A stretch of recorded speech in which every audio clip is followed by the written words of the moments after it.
Hi, and thanks for logging on to the Daily Dvar. And here's a brand new Halacha for you, and it's for Sunday, the second day of September. Here we go. More laws about shofar blowing on Rosh Hashanah. The person who makes the brachas before the shofar blowing makes two brachas each day, and that's the bracha, first of all, Baruch atah Hashem Elokeinu melech haolam, asher kiddushanu v'sasav tzivanu lishmoa kol shofar, basically saying that we are commanded to hear the shofar. And the second bracha is shehechayanu v'kimanu v'giyanu lazman hazeh, for whenever we do a new thing that we haven't done in a long time.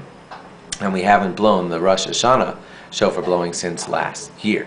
For sure the man blowing the shofar, he must stand when he blows the shofar. The other people, the people who are listening, they for sure have to stand for the beginning part of the tekiyas, but they don't have to, technically they don't have to stand for all of the blowing of the shofar when they listen to it. But I want you to know that our custom is, hope this doesn't sound complicated, the custom is that everyone stands for everything. So the shorter way to say that is, the shofar blower stands and everybody listening stands also. That's our custom. Now, when the law is that you're supposed to be standing for something, I don't know if you know this, but leaning is not called standing. So when you're listening to the shofar blowing, you stand, you don't lean on anything.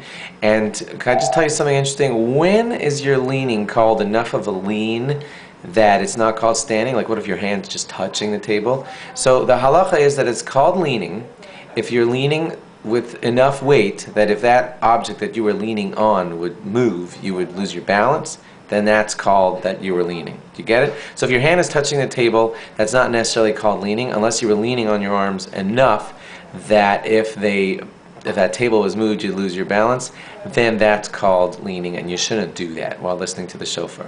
You're also not supposed to talk, this is a tough one here, from the beginning of the brachas until the end of the last shofar blast. That's a long time. That could be up to an hour and a half or 2 hours of no talking. I know that's a toughie, but the bracha applies to all of the shofar blasts, and therefore it's good to try not to talk, really, for the entire time that the shofar is still ready to be blown. And that's it. Thanks for logging on. We'll give you more tomorrow. Don't forget to log on again tomorrow. Bye-bye.